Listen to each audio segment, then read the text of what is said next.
What's your name? Kshitij. Kshitij. The question posed by Kshitij is, why do needs often dominate ambition? And he surely thinks that it is quite unfortunate that needs start dominating ambitions. The reason is simple. He probably gives a lower priority to needs and higher priority to ambitions because he thinks that ambitions are his. He has kept ambitions very close to himself. He believes that they are his own. So he deeply wants the ambitions to be fulfilled, but finds that instead something else has to be done. First of all, we'll understand this conflict. And we all face this conflict. This conflict is not only in Kshitij's mind, this conflict in the mind of every single one of us. We are all confused. We rarely know what to do. There are always one or more options in front of us, and we are unable to see clearly which one is suitable. Right? And this happens not only once in 6 months, or at the time of admissions, or at the time of choosing a job. It keeps happening daily, day in and day out. What is this conflict? You'll have to understand. Kshitij, our mind is dominated by external influences, which we have so far called as the development of ego. Our mind is not our mind. Our mind is a collection of all external influences. Our mind is divided into many fragments, many parts. And there are so many different forces that are controlling these separate parts. So one part is being controlled by parents, one part is being dominated by media, one part is being dominated by society, one part by peers, one by corporations, one by thoughts of career, one by XYZ, and a very large number of parts. Now these different parts are your different masters. It's like a person is tied to 50 different ropes being pulled by 50 different people in 50 different directions. Will that person be able to move towards any definite direction, any one direction? Your mind is not yours. Your mind has so many different parts, and each different part is dominated by somebody. You are being pulled in that direction and this direction, and as a result there is no clear movement in your life. Don't you see that this happens with you? For 2 days you do something and then you forget it and you start doing something else. You take a resolution and you cannot stay with the resolution even for 15 days. You decide something, then someone comes to you and tells you something else, and then you start going in that direction and you are confused. You do not know what to do. You always keep asking for advice. Tell me what to do. One advice tells you to go that way, the other advice tells you to go that way, and your life becomes just a random movement from here till there, just like Brownian motion. No energy, no direction, no sense, no rhythm, an ugly, confused, random movement like that of a drunkard. Do you understand why all that happens? Do you see this? Because your mind is not yours. Only intelligence is yours, and that is covered under layers and layers of influences. You are being governed by these influences. One influence you call as your ambition. kindly drop the notion, all of you, that your ambition is yours. No, your ambition is not yours. Even your ambition comes to you as a result of an external influence. Somebody has told you that becoming such and such thing in life is wonderful, and that you have imbibed as your own ambition. It's an implanted ambition. It's not yours.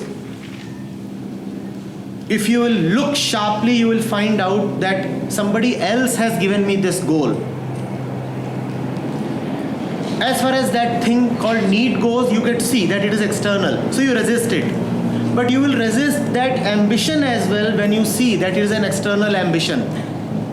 The society puts premium on respectability and money. The society has told me that this is what I must have. And you have imbibed it. You have started thinking that this is my ambition. No, it's not your ambition. It came to you from an external source. When you will really find out, Kshitij, what is really your own in life, not external, not borrowed, not imported, what is really your own, then there will be such energy and vigor behind it that nobody will be able to stop you. Today you find that your ambitions have been thwarted, right? Today you find that you have an ambition, but some need is overpowering that ambition, right? That you cannot meet or fulfill that ambition. That is what is happening with you. That is a sure shot proof that that ambition is an external force, not your own understanding, not your own passion. When you will discover something which is totally and completely of your own, no force in the world will be able to stop you. The complete force of your conviction will be behind you. Are you getting it? Are you getting it? All of you hold interests and ambitions and desires. Please look at them. Please look at them as intelligent young people. Are they really your desires? Are they really your goals?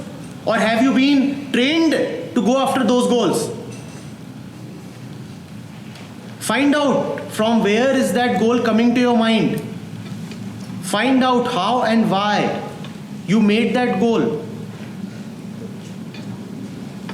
A particular company comes to a campus and 300 students apply to it. How is it possible? How is it possible that 300 unique individuals will all have the same dream company? How is it possible? Surely all 300 have been influenced. You cannot have 300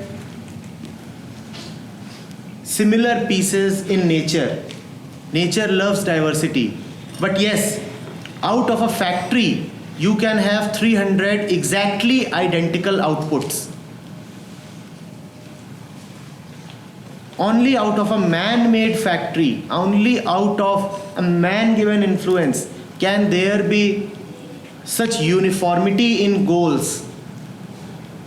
Otherwise you are unique. It is impossible that all of you will choose the same pattern of life. And don't you see that your patterns of life are all so similar and so predictable?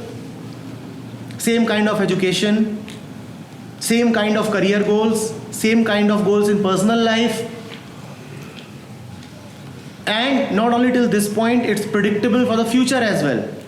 Your future can be predicted today with at least 70 to 80% accuracy. Just 3 or 4 options and that will cover up all of you. MS, MBA, core job, electronics job, father's business, finished. Reaching a particular age, marriage, reaching a particular age, kids, then a house, then raising the kids, then getting them into the school, then making them engineers like yourself, and then dying at a particular age. Your life story is so predictable. It's been pre-written by the forces of society and family and tradition. Where are you in all this? Why are you calling it your ambition? Why are you calling it your ambition? There is nothing called you in this. Find out that which is totally yours. Find that out. And then you will see what is the joy of life. What is the freedom of life? Then life will not be boring. Then your faces will not appear sullen. Then your shoulders will not be drooping. Then you will not be irritated and bored and frustrated most of the time. Then you will be full of energy and enthusiasm. And there will be a certain music in the life. Then you will not be afraid all the time. Your eyes will not look so scared. You will be free from fear. Then you will be living, really living. Find out that which is your own. It's waiting to be found out. It's waiting to be found out. It's calling. Don't ignore that call. Yes? Yes. So what is anger? What is? Anger. Are you often angry? Is he an angry kind of person? What's your name? Ankur. Ankur. Sit.